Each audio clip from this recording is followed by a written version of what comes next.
Hey everyone, just coming to you with another Sunday school video for this week. This is Unit 14, Lesson 3. To be honest, this is a hard lesson, not an easy one, not an exciting lesson, not one that everybody's going to be like, man, I just can't wait to read this one.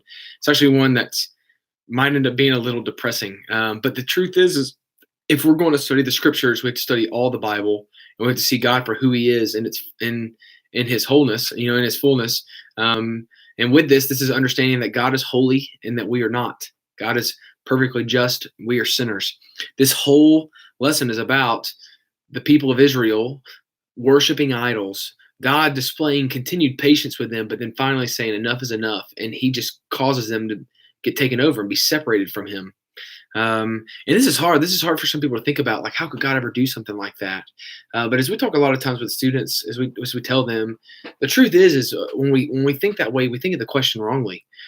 We think that we are the ones who are in the right. But when the truth is, if we're honest with ourselves, we're not. We make mistakes. We fall short all the time. And God, in His greatness, has just shown patience to us over and over and over again, and allowing us still to exist. Honestly.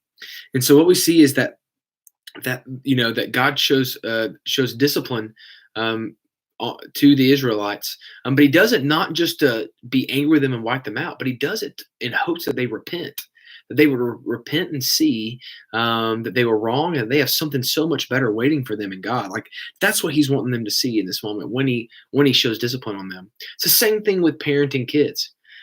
I get on to my kid when he does something he's not supposed to do, not because I'm sadistic or anything like that, but because I want him to see that there's something better for him.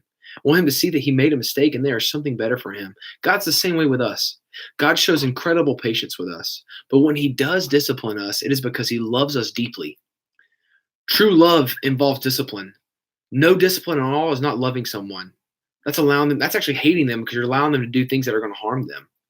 Love is putting boundaries and showing discipline when they do wrong. And the same is true with God. He loves us so much that He wants to keep us and help us to see from our mistakes, wants us to learn from our mistakes. So may we see that right here. But then it's the way that we turn it back to the gospel at the end is that our sin has caused us to be separated from God. But what we see in the gospel is quite the opposite. That Jesus Himself causes sin to be poured on Him, causes Him to be separated from the Father, so that you and I will never be separated from Him again. When we trust in Jesus, it says that we are guaranteed never to be forever removed from God's presence. And that is good news. And so, as we're talking about discipline and the way that God works in our lives in discipline, let's also talk about restoration. The end result of discipline is always restoration. It's not just discipline. So let's talk about that with our students, and hopefully that encourages them as they walk with Jesus. Thanks, guys.